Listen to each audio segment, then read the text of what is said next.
Welcome back to Travis Teaches Guitar. I'm your relationship counselor for this instrument. Today I'm going to address something that is a question that I get a lot, and also something that I see a resistance towards. Okay, the claim, or what people say that they usually say with such pride, is I learned by ear. I don't read music, or I have no formal training. It's not something you should be proud about. Okay, you should be happy that you were able to learn by ear, but being proud of not having proper instruction is not something to be proud about. So I'll just give it to you real, because that's how I am, and that is how I approach guitar. Do you need to know music, is the question, in order to play guitar? No, you don't need to. It's set up in a way that you can learn some chords like this, and you can make music, and you really don't have to know that much about music or how it's even made. But if you go and try to play with someone and they have taken the time to get some training and to learn music, they're probably going to be pretty annoyed by you when they say, let's do something in the key of F sharp, and you do this. What's F sharp? That's going to be a problem that's going to follow you everywhere. So you don't need to know music, but it's good to know music. And what I mean by music is different than sight reading music and music theory.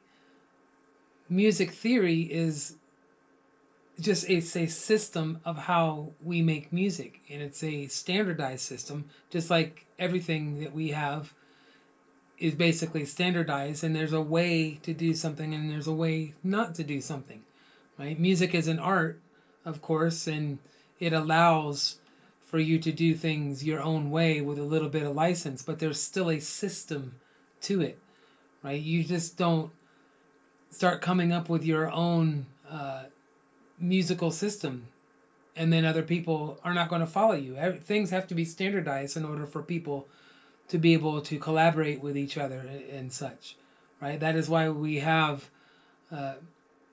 just a few different kinds of computers. You have Microsoft, you have Apple, right? And then you have Linux, which some people don't even know about Linux, but people know Apple's or they know Windows, and things are compatible with either two of those computer systems, right? And music is no different.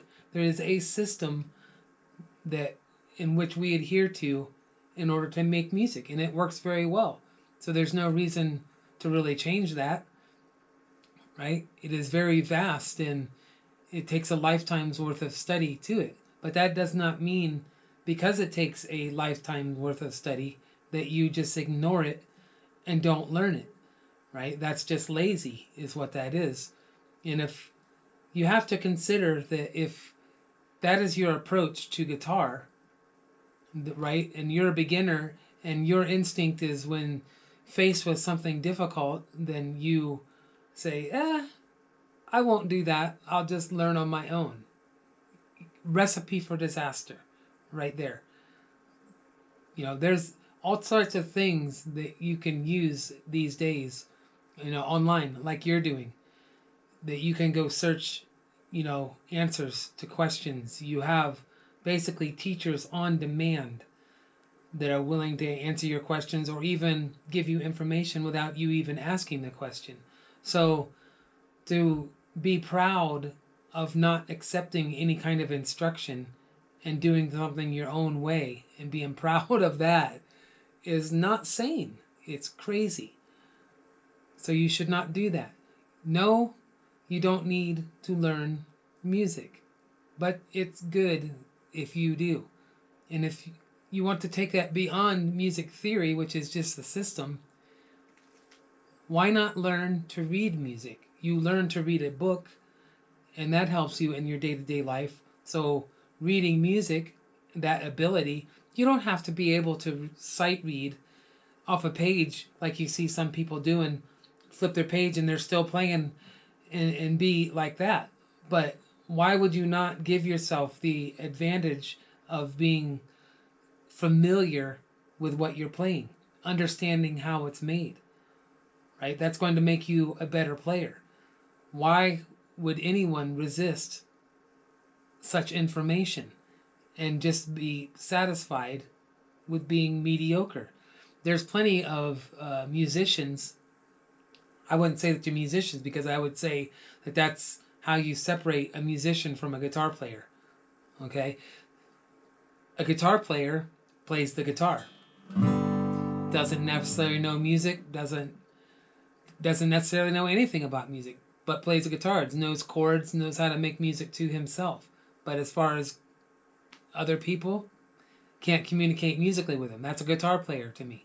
A musician is someone who understands music theory, who is able to read music, even in a rudimentary sense, doesn't have to sight read it, like a machine off paper, but when you look at notes on a paper, you understand what they are.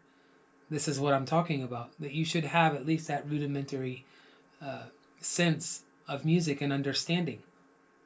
That is the difference between a player and a musician, right? Because you can take the music knowledge to other instruments.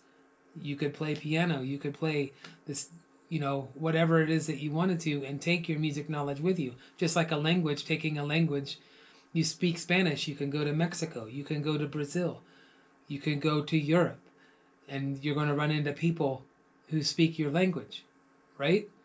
Same with music. You can take your musical language and take it to other people and instantly connect with them and understand what they're trying to do. And then they understand what you're trying to do. So do not be proud about resisting information and instruction. It is good that you play with your ear. That is fantastic. But always, always learn from other people and get as much instruction as you possibly can. That always will make you better. It will never make you better to resist such information. Okay? And that's just my 2 cents worth. I'm being real, because you need someone to be real with you. You enter into this, it is serious business. Music is serious. This guitar is serious. It is a lifelong venture. So you should be getting serious with it from the start and not be lazy. So until next time, keep practicing.